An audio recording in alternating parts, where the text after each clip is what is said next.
سیدہ عائشہ رضی اللہ تعالی عنہا فرماتی ہیں کہ حضور علیہ السلام کو رمضان المبارک کے بعد سب سے زیادہ روزے شعبان المعظم میں رکھتے ہوئے دیکھا ہے۔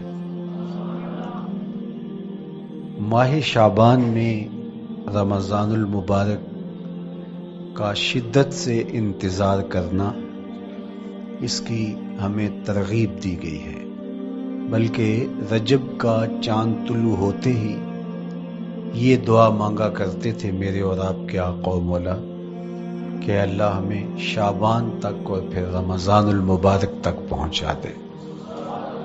اس مہینے کا آنے والے موسم نور کا استقبال کرنا، اس کے شوق میں بے تابیوں کا اظہار کرنا، یہ اللہ جل شانہ کے ساتھ محبت کی علامت ہے۔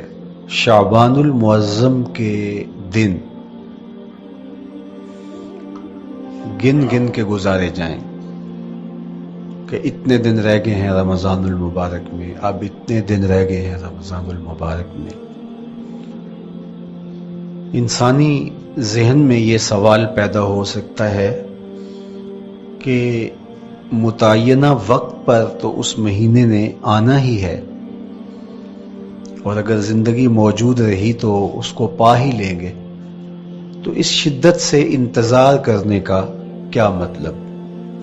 تو اس کا جواب یہ ہے، بیرون ملک سے کسی کے بزرگ نے، والد نے یا کسی کے بیٹے نے آنا ہو تو وہ 2 ماہ قبل ہی آنکھیں فرش راہ کیے ہوتے ہیں اور گن گن کے دن گزار رہے ہوتے ہیں، اور جو ہی لمحے قریب آتے ہیں تو پھر گھڑیاں اور ساعتیں بھی گنی جاتی ہیں، بار بار گھڑی دیکھتے ہیں، ابھی تک پہنچے نہیں، جبکہ یہ طے ہے کہ 5:02 پہ فلائٹ اترے گی۔ تو بار بار گھڑی دیکھنے کا مطلب لاہور سے 2 گھنٹے یہاں گجرانوالہ میں پہنچتے ہوئے لگیں گے، لیکن ہر 10 منٹ کے بعد کہ ذرا پتہ کرو کہاں تک پہنچے ہیں۔ کیا مطلب اس کا؟ مطلب اس کا یہ ہے کہ جب سینے میں کسی کا انتظار رکھا ہوا ہو تو پھر بے تابیاں، بے چینیاں، اضطراب موجود ہوتا ہے۔ ہم دنیا کے لوگوں کے ساتھ جو ربط و رشتہ رکھتے ہیں اس کے مطابق ان کا انتظار ہوتا ہے۔ کچھ آنے والے ایسے بھی ہوتے ہیں جنہوں نے ہمیں بتایا ہوتا ہے کہ فلاں دن ہم پہنچیں گے، اور وہ دروازے پہ دستک دے رہے ہوتے ہیں اور ہم سو کے اٹھ رہے ہوتے ہیں، اور اچانک جب پتہ چلتا ہے کہ فلاں باہر دروازے پہ دستک دے رہے ہیں تو ہم استقبال تو کر رہے ہوتے ہیں، لیکن ہمارے ذہن میں یہ بھی ہوتا ہے وہ میں بھول گیا، تو اب تو یہ کام بھی میرے ذمے ہے، تو مجھے یاد آ گیا ہوتا۔ تو جن لوگوں کے لیے دل میں محبتوں کی جگہ ہو تو ان کے لیے پھر سارے کام مؤخر کر کے ان کے استقبال کیے جاتے ہیں۔ یہ مہینہ اللہ کی رحمتوں کا موسم بہار ہے، چھم چھم رحمتیں برستی ہیں، انوار اترتے ہیں، گناہگاروں کو آتش دوزخ سے نجات بخش دی جاتی ہے۔ تو اس کا استقبال کرنا، اس کے لیے انتظار کرنا، گن گن کے دن گزارنا، لمحے اور ساعتیں بسر کرتے ہوئے بار بار ماہ سیام کا ذکر کرنا، اس مہینے کے ساتھ محبت کی دلیل ہے، اور اس مہینے کے ساتھ محبت اللہ سے محبت کی دلیل ہے۔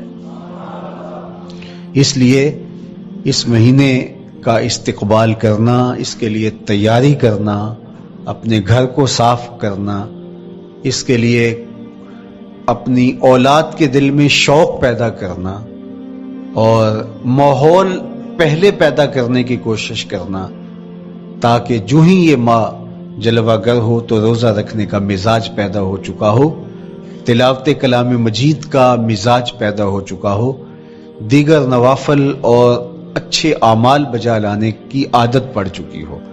تو شعبان میں ہی اس کی تیاری ہوتی ہے تاکہ رمضان المبارک آتے ہی ہم پوری طرح سے مستعد اور فعال ہو کر کے اس مہینے کی برکتوں کو سمیٹ لیں۔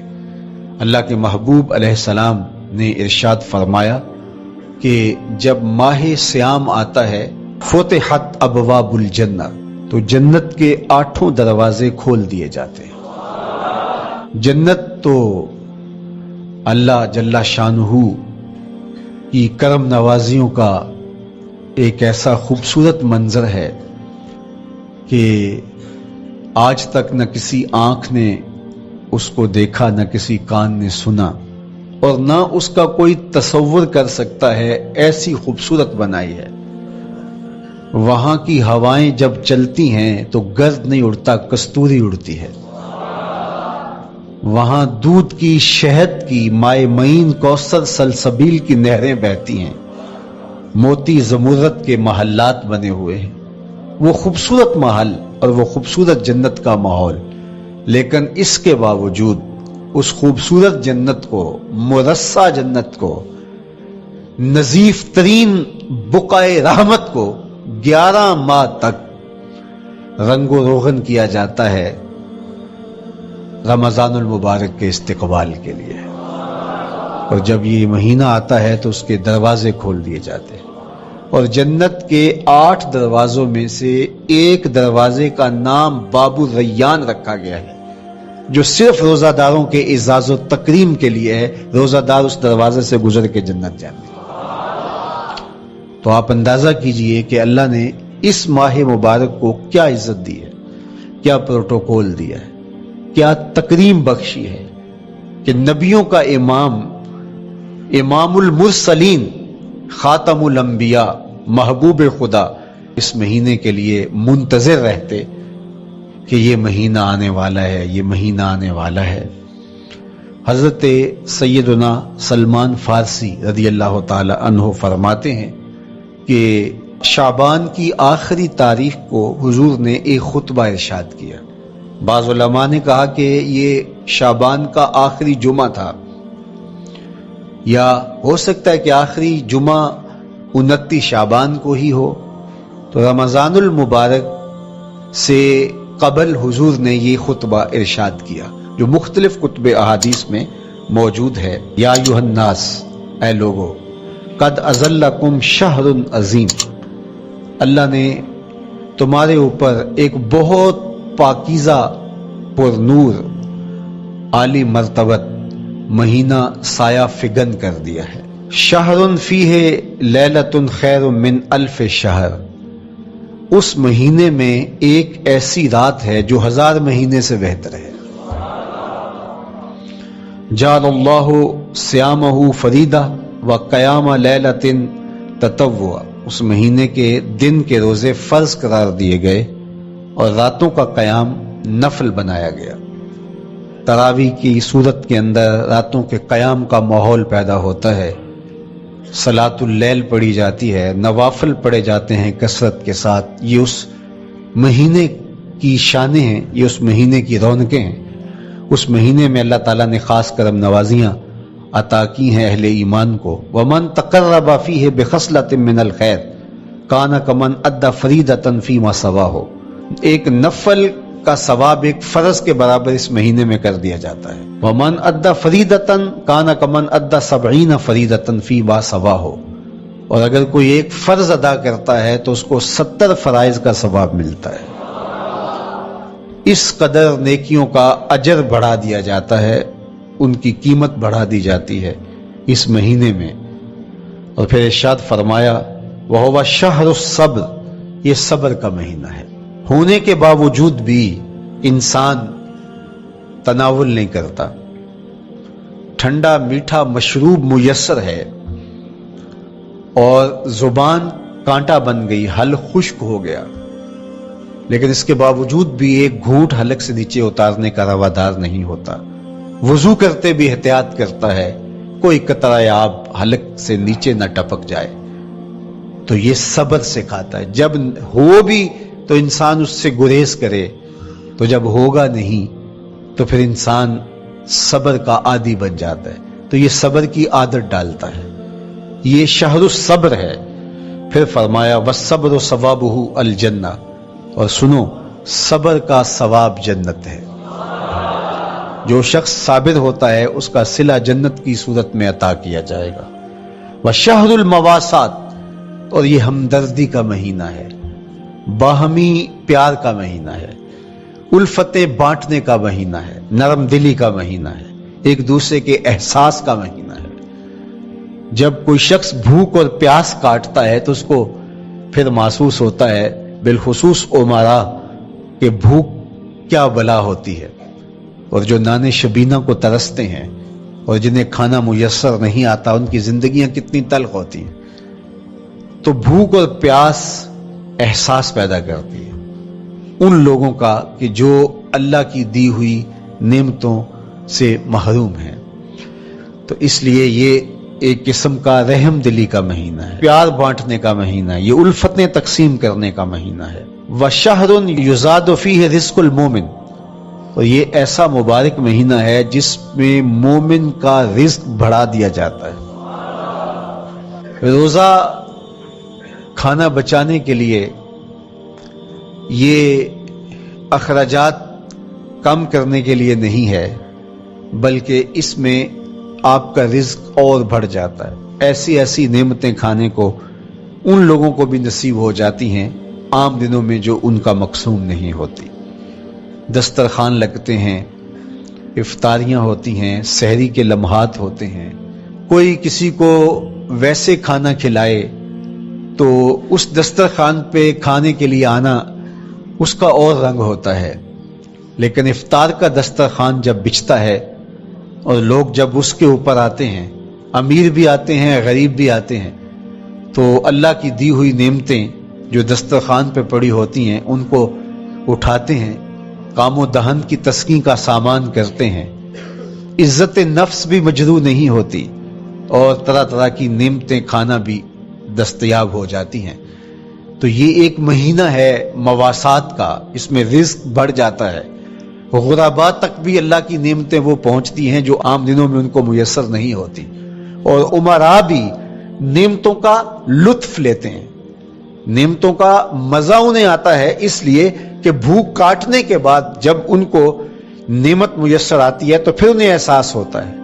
جو شخص ہر وقت سیراب رہتا ہے تو اس کو کیا پتا کہ شدید بھوک کے بعد کھانے کا لطف کیا ہوتا ہے، سخت پیاس کے بعد میٹھا اور ٹھنڈا مشروب جب رگوں کو تر کرتے ہوئے معدے تک پہنچتا ہے تو اس کی تراوت، اس کی ٹھنڈک، اس کی لذت، اس کا کیف و سرور، اس کی عذوبت کس طرح راحت بخشتی ہے۔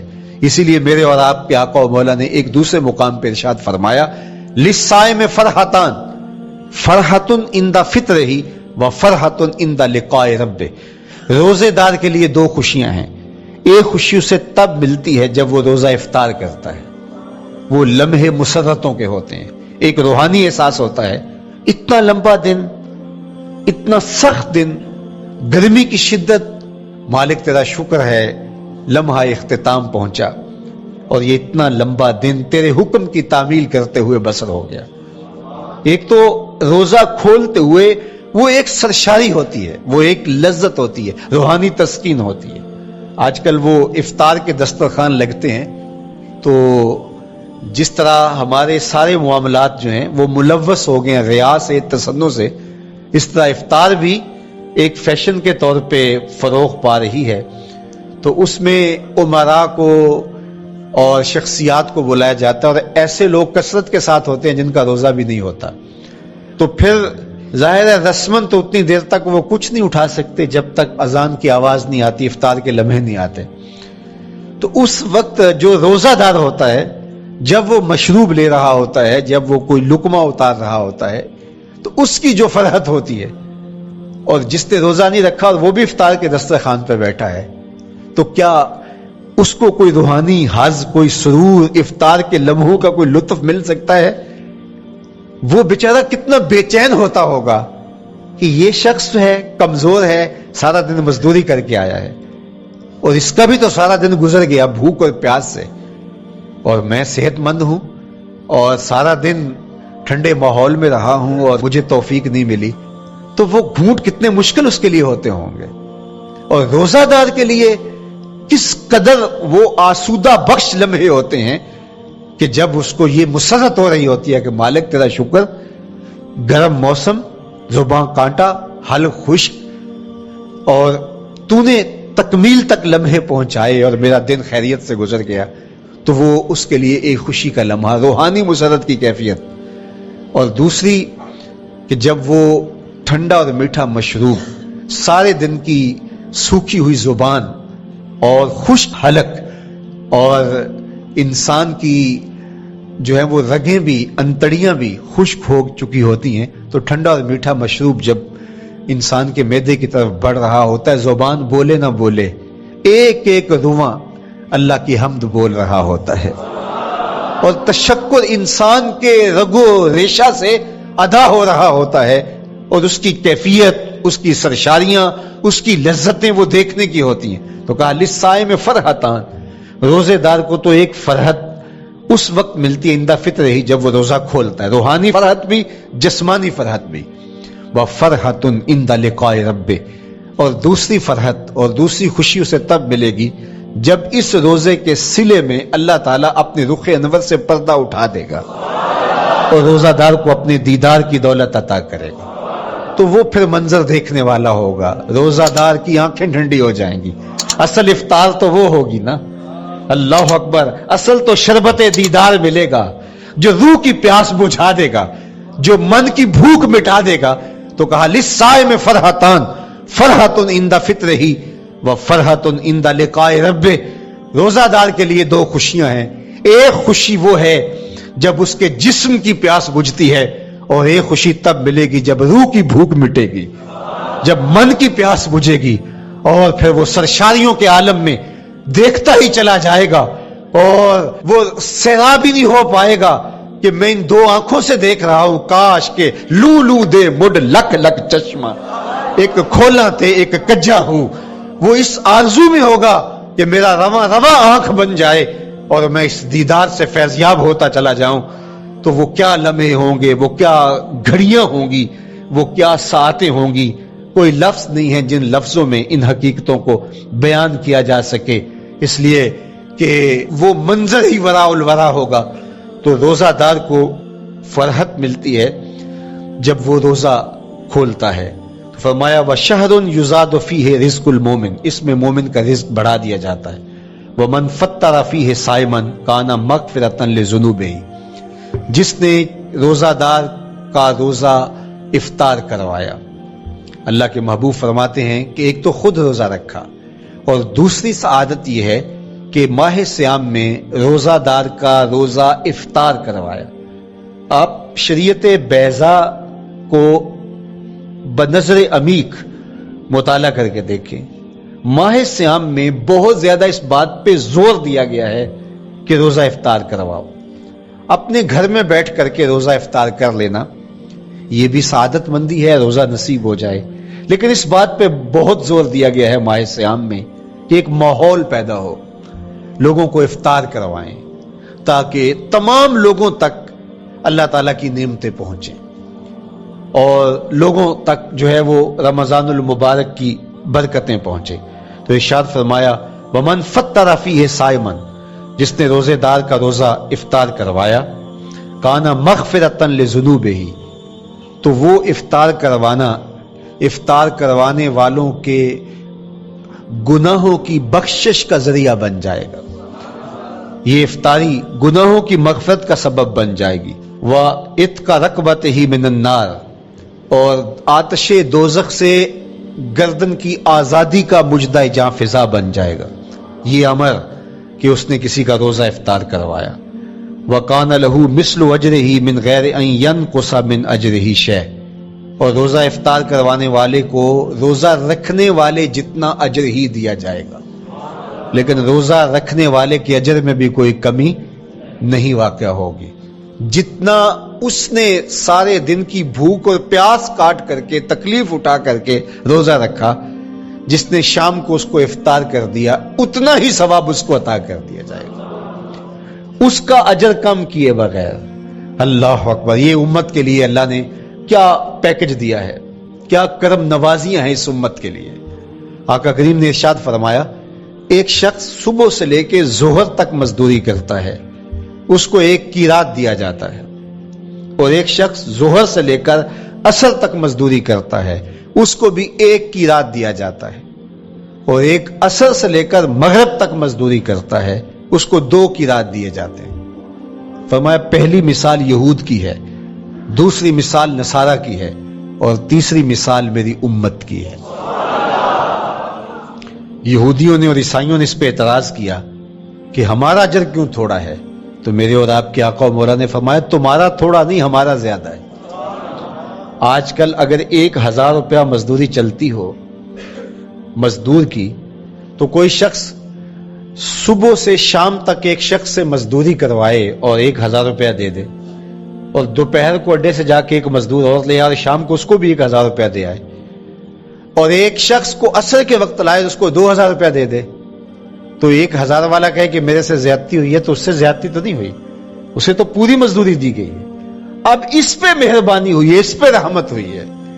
تو کہا یہود اور نصارہ کی یہ مثال ہے، ایک صبح سے ظہر تک مزدوری کرے اس کو 1 قیراط، ایک ظہر سے عصر تک مزدوری کرے اس کو بھی 1 قیراط، اور تیسرا بہت تھوڑا وقت عصر سے مغرب تک مزدوری کرے اس کو 2 قیراط۔ کہا یہ امت محمدیہ علی صاحب الصلوات کو دیا گیا نور ہے۔ تو ایک شخص نے سویر سے لے کر شام تک روزہ رکھا، بھوک کاٹی، پیاس کاٹی، سخت شدت کی گرمی سہی، اور ایک شخص نے شام کے وقت اس کو روزہ افطار کروا دیا۔ اور سنو حضور علیہ الصلوۃ والسلام کا فرمان، جب حضور نے فرمایا کہ اس کو پورا اجر ملے گا پہلے کے اجر کو کم کیے بغیر، تو صحابہ کا تو دل تڑپنے لگا کہ یہ کتنی بڑی بات ہے۔ اب آپ جانتے ہیں کہ یہ زمانہ ایسی معاشی خوشحالیوں کا نہیں تھا، لوگوں کے پاس تو نان شبینہ بھی میسر نہیں ہوتا تھا۔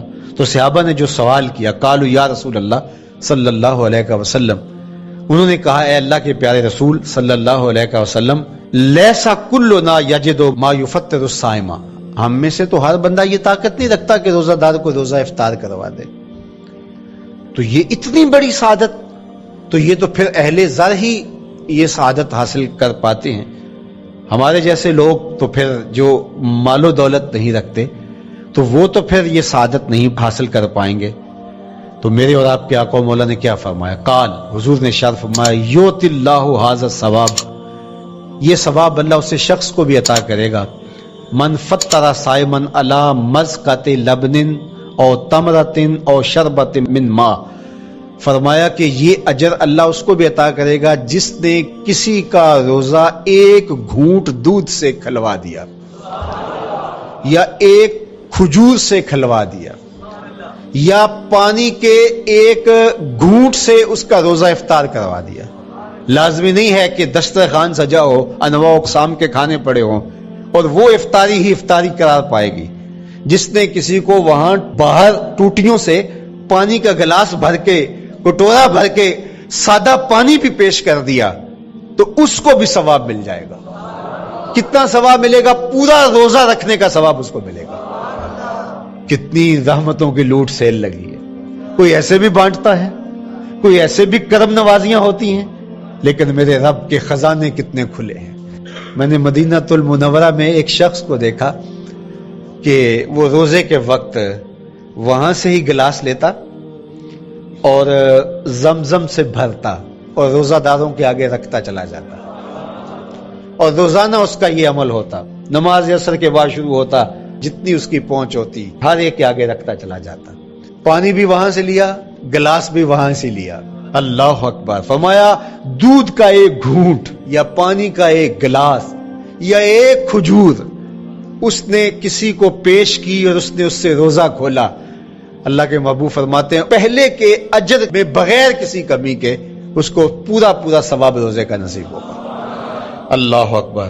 اب سنو، پھر حضور نے ارشاد فرمایا ومن اشبع صائما، اور جس نے صحیح اہتمام کے ساتھ روزے دار کو اچھا کھانا کھلایا، اچھی پرتکلف افطاری دی، سقاہ اللہ من الحوض شربتا لا یظمأ حتی یدخل الجنہ، اس کو حوض کوثر سے ایسا جام ملے گا کہ اس کو کبھی پیاس نہیں ملے گی یہاں تک کہ جنت میں چلا جائے گا۔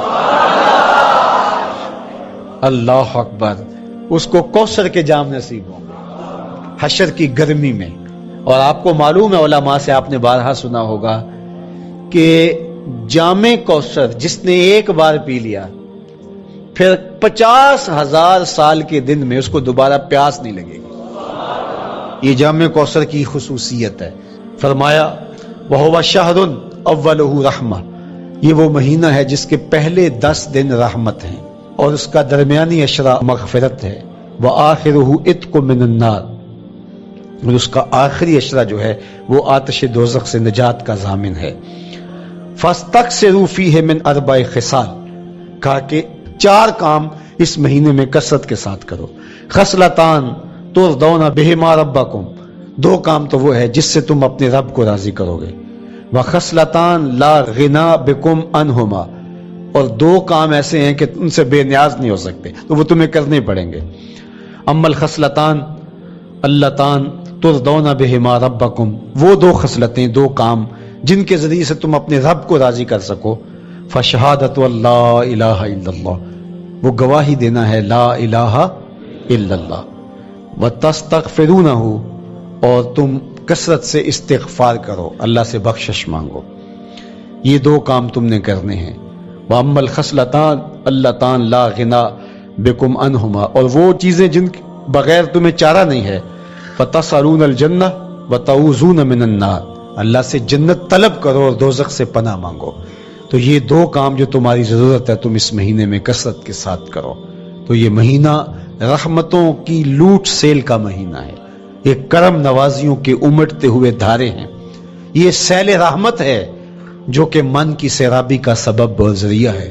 خوش نصیب ہیں جو ماہ صیام کو خوبصورتی کے ساتھ بسر کرتے ہیں، اس کے آنے سے پہلے استقبال کرتے ہیں، گھروں میں صفائی کریں، اہتمام کریں، مساجد میں اہتمام کریں، تاکہ بچوں میں یہ شوق پیدا ہو کہ ماہ صیام آ رہا ہے۔ جب ہم بچے تھے تو ہمارے والدین رمضان المبارک سے قبل ہی رمضان المبارک کی تیاریاں شروع کر دیا کرتے تھے۔ اس وقت گھر میں شربت تیار ہوا کرتے تھے گڑ کے، اور وہ پہلے ہی مائیں گھر میں تیاری کرنا شروع کر دیا کرتی تھی۔ ایک شوق پیدا کرنا مقصود ہوتا ہے۔ تو کچھ چیزیں ایسی ہیں کہ آرڈر لکھیں اور 1 سیکنڈ میں گھر پہنچ جائے، لیکن کچھ چیزیں یہ جو ہے وہ تیار کرنی چاہیے، شوق پیدا ہو گھروں کے اندر۔ ماؤں کو چاہیے کہ افطاری کو اہتمام کے ساتھ تیار کریں تاکہ بچوں کو شوق پیدا ہو، اور یہ ایک ماحول پیدا ہو، قرآن مجید کی تلاوت کا ماحول پیدا ہو، جاگنے سونے کے جو ہے وہ شیڈول مرتب کیے جائیں، مساجد کی آبادی کا سامان کیا جائے،